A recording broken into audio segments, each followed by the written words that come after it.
Hello friends, and welcome to tonight's edition of Bedtime Stories for Grown-Ups. It is time to let the day go and to unwind. Find yourself a place where you can relax. Once you have settled in, take a deep breath. Your day has come to an end. There is nothing left for you to do but listen to the story and fall asleep. And so, let us begin. The Adventures of Kintaro, the Golden Boy. Long, long ago, there lived in Kyoto a brave soldier named Kintoki. Now he fell in love with a beautiful lady and married her.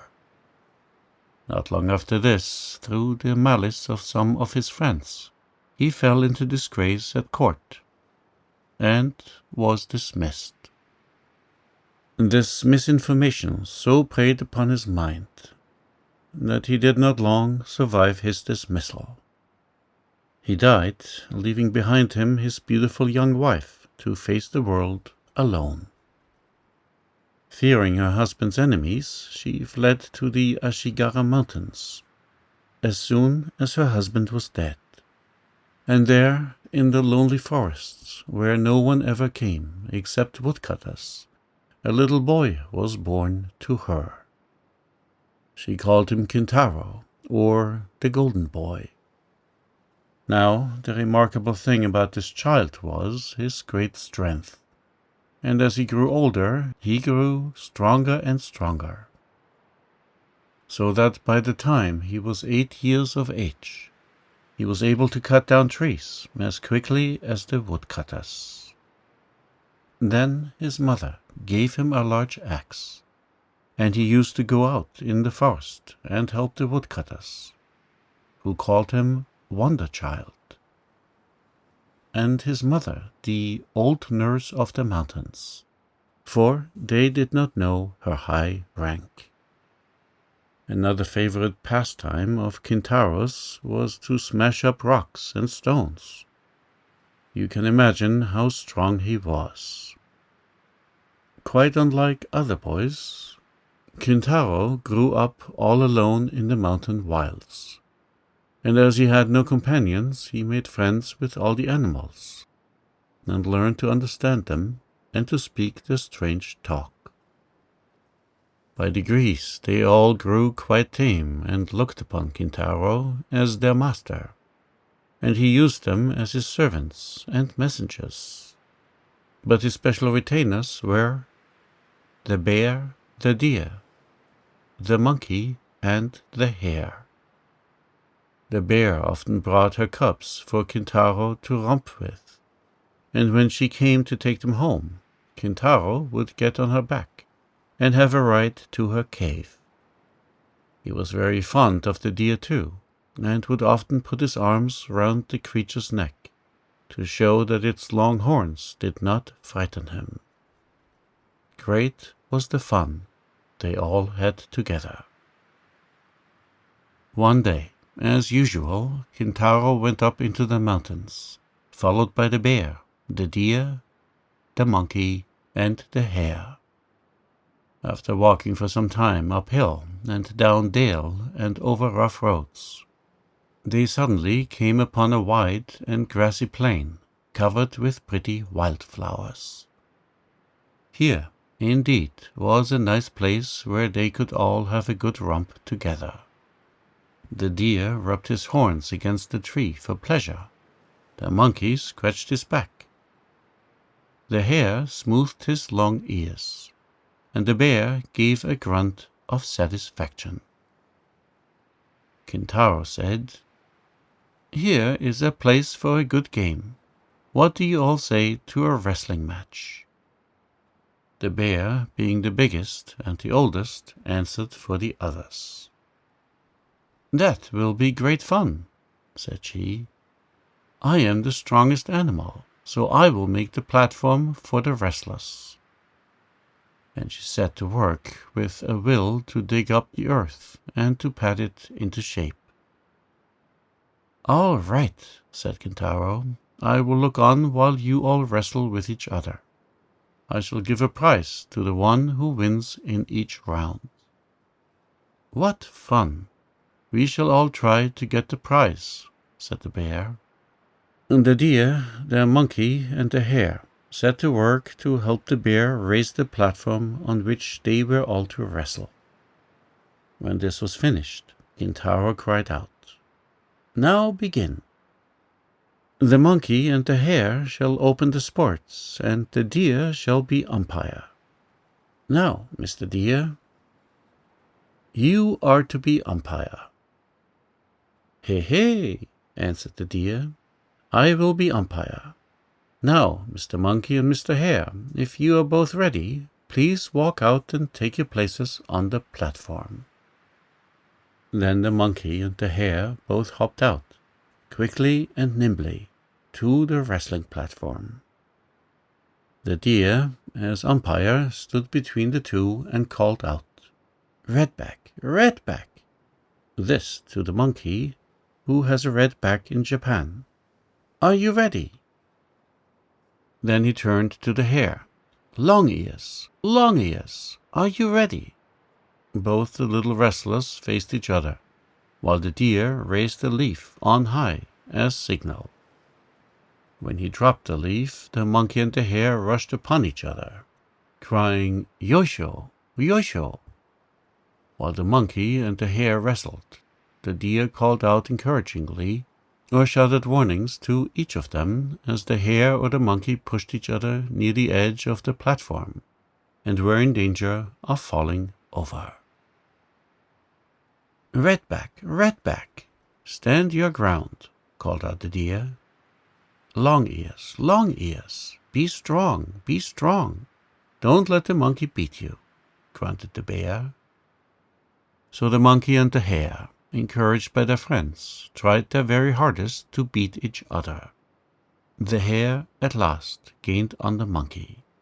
The monkey seemed to trip up, and the hare, giving him a good push, sent him flying off the platform with a bound. The poor monkey sat up rubbing his back and his face very long as he screamed angrily, "Oh, how my back hurts! My back hurts me." Seeing the monkey in this plight on the ground, the deer, holding his leaf on high, said, "This round is finished. The hare has won." Kintaro then opened his luncheon box and, taking out a rice dumpling, gave it to the hare, saying, "Here is your prize, and you have earned it well." Now the monkey got up looking very cross, and, as they say in Japan, his stomach stood up, for he felt that he had not been fairly beaten. So he said to Kintaro and the others who were standing by, "I have not been fairly beaten. My foot slipped and I tumbled. Please give me another chance and let the hare wrestle with me for another round." Then, Kintaro consenting, the hare and monkey began to wrestle again. Now, as everyone knows, the monkey is a cunning animal by nature, and he made up his mind to get the best of the hare this time, if it were possible. To do this, he thought that the best and surest way would be to get hold of the hare's long ear. This he soon managed to do. The hare was quite thrown off his guard by the pain of having his long ear pulled so hard, and the monkey seized his opportunity at last, caught hold of one of the hare's legs, and sent him sprawling in the middle of the dais. The monkey was now the victor, and received a rice dumpling from Kintaro, which pleased him so much that he quite forgot his sore back. The deer now came up and asked the hare if he felt ready for another round, and if so, whether he would try a round with him, and the hare consenting, they both stood up to wrestle. The bear came forward as umpire. The deer with long horns and the hare with long ears, It must have been an amusing sight to those who watched this queer match. Suddenly the deer went down on one of his knees, and the bear, with the leaf on high, declared him beaten. In this way, sometimes the one, sometimes the other, conquering, the little party amused themselves till they were tired.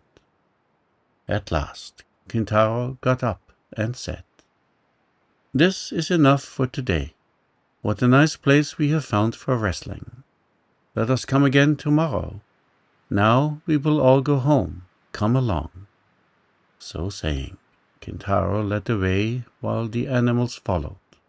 After walking some little distance, they came out on the banks of a river flowing through a valley. Kintaro and his 4 furry friends stood and looked about for some means of crossing. Bridge there was none. The river rushed, don, on its way. All the animals looked serious, wondering how they could cross the stream and get home that evening. Kintaro, however, said, "Wait a moment, I will make a good bridge for you, all in a few minutes." The bear, the deer, the monkey, and the hare looked at him to see what he would do now. Kintaro went from one tree to another that grew along the river bank. At last he stopped in front of a very large tree that was growing at the water's edge. He took hold of the trunk and pulled it with all his might. Once, twice, thrice. At the third pull, so great was Kintaro's strength that the roots gave way, and, Mary, crash, crash, over fell the tree, forming an excellent bridge across the stream. "There," said Kintaro, "what do you think of my bridge? It is quite safe, so follow me." And he stepped across first. The 4 animals followed. Never had they seen anyone so strong before, and they all exclaimed, "How strong he is! How strong he is!" While all this was going on by the river, a woodcutter, who happened to be standing on a rock overlooking the stream, had seen all that passed beneath him. He watched with great surprise Kintaro and his animal companions. He rubbed his eyes to be sure that he was not dreaming when he saw this boy pull over a tree by the roots and throw it across the stream to form a bridge. The woodcutter, for such he seemed to be by his dress, marveled at all he saw, and said to himself, "This is no ordinary child. Whose son can he be? I will find out before this day is done." He hastened after the strange party and crossed the bridge behind them. Kintaro knew nothing of all this, and little guessed that he was being followed. On reaching the other side of the river, he and the animals separated. They to their lairs in the woods, and he to his mother, who was waiting for him. As soon as he entered the cottage, which stood like a matchbox in the heart of the pine woods, he went to greet his mother, saying, "Oka-san, mother, here I am." "Oh, Kimbo," said his mother with a bright smile, glad to see her boy home safe after the long day. "How late you are today. I feared that something had happened to you. Where have you been all the time?" "I took my 4 friends, the bear, the deer, the monkey, the hare, up into the hills, and there I made them try a wrestling match, to see which was the strongest. We all enjoyed the sport, and are going to the same place tomorrow, to have another match. Now tell me, who is the strongest of all?" asked his mother, pretending not to know. "Oh, mother," said Kintaro, "don't you know that I am the strongest? There was no need for me to wrestle with any of them." "But next to you, then, who is the strongest?" "The bear comes next to me in strength," answered Kintaro. "And after the bear?" asked his mother again. "Next to the bear is not easy to say which is the strongest, for the deer, the monkey, and the hare all seem to be as strong as each other," said Kintaro. Suddenly, Kintaro and his mother were startled by a voice from outside. "Listen to me, little boy. Next time you go, take this old man with you to the wrestling match. He would like to join the sport too." It was the old woodcutter who had followed Kintaro from the river. He slipped off his clogs and entered the cottage. Yamaupa and her son were both taken by surprise. They looked at the intruder wonderingly and saw that he was someone they had never seen before. "Who are you?" they both exclaimed. "It does not matter who I am yet, but let us see who has the strongest arm, this boy or myself." Then Kintaro, who had lived all his life in the forest, answered the old man without any ceremony, saying, "We will have to try if you wish it, but you must not be angry whoever is beaten." Then Kintaro and the woodcutter both put out their arms and grasped each other's hands. For a long time Kintaro and the old man wrestled together in this way, each trying to bend the other's arm, but the old man was very strong, and the strange pair were evenly matched. At last the old man desisted, declaring it a drawn game. "You are, indeed, a very strong child. There are few men who can boast of the strength of my right arm," said the woodcutter. "I saw you first on the banks of the river a few hours ago, when you pulled up that large tree to make a bridge across the torrent. Hardly able to believe what I saw, I followed you home. Your strength of arm, which I have just tried, proves what I saw this afternoon. When you are full grown, you will surely be the strongest man in all Japan. It is a pity that you are hidden away in these wild mountains." Then he turned to Kintaro's mother. "And you, mother, have you no thought of taking your child to the capital, and of teaching him to carry a sword, as befits a samurai?" "You are very kind to take so much interest in my son," replied the mother, "but he is, as you see, wild and uneducated, and I fear it would be very difficult to do as you say. Because of his great strength, as an infant I hid him away in this unknown part of the country, for he hurt everyone that came near him. I have often wished that I could, one day, see my boy a knight wearing two swords, but as we have no influential friend to introduce us to the capital, I fear my hope will never come true." "You need not trouble yourself about that. To tell you the truth, I am no woodcutter. I am one of the great generals of Japan. My name is Sadamitsu, and I am a vassal of the powerful Lord Minamoto no Raiko. He ordered me to go around the country and look for boys who give promise of remarkable strength, so that they may be trained as soldiers for his army. I thought that I could best do this by assuming the disguise of a woodcutter. By good fortune, I have thus unexpectedly come across your son. Now, if you really wish him to be a samurai, I will take him and present him to Lord Raiko as a candidate for his service. What do you say to this?" As the kind general gradually unfolded his plan, the mother's heart filled with a great joy. She saw that here was a wonderful chance of the one wish of her life being fulfilled, that of seeing Kintaro a samurai before she died. Bowing her head to the ground, she replied, "I will then entrust my son to you if you really mean what you say." Kintaro had all this time been sitting by his mother's side, listening to what they said. When the mother finished speaking, he exclaimed, "Oh, joy, joy! I am to go with the general, and one day I shall be a samurai." Thus Kintaro's fate was settled, and the general decided to start for the capital at once, taking Kintaro with him. It need hardly be said that Yamauba was sad at parting with her boy, for he was all that was left to her.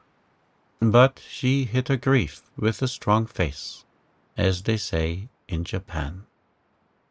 She knew that it was for her boy's good that he should leave her now, and she must not discourage him just as he was setting out. Kintaro promised never to forget her, and said that as soon as he was a knight, wearing 2 swords, he would build her a home and take care of her in her old age. All the animals, those he had tamed to serve him, the bear, the deer, the monkey, and the hare, as soon as they found out that he was going away, came to ask if they might attend him as usual. When they learned that he was going away for good, they followed him to the foot of the mountain to see him off. "Kimbo," said his mother, "mind and be a good boy." "Mr. Kintaro," said the faithful animals, "we wish you good health on your travels." Then they all climbed the tree to see the last of him, and from that height they watched him and his shadow gradually grow smaller and smaller, till he was lost to sight. The general Sadamitsu went on his way rejoicing at having so unexpectedly found such a prodigy as Kintaro. Having arrived at their destination, the general took Kintaro at once to his lord, Minamoto Naraiko, and told him all about Kintaro, and how he had found the child. Lord Raiko was delighted with the story, and, having commanded Kintaro to be brought to him, made him one of his vassals at once. Lord Raiko's army was famous for its band called the 4 Braves.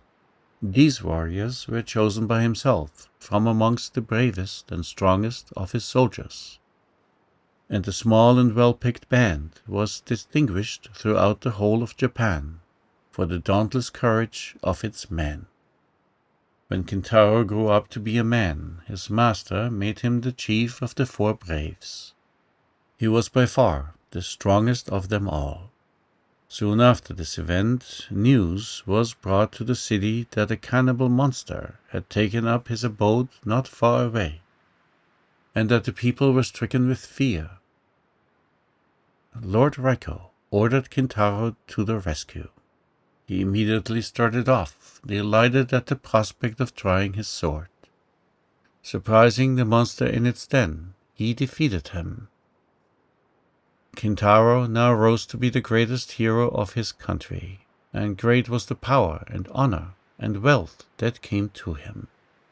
He now kept his promise and built a comfortable home for his old mother, who lived happily with him in the capital to the end of her days. Is not this the story of a great hero?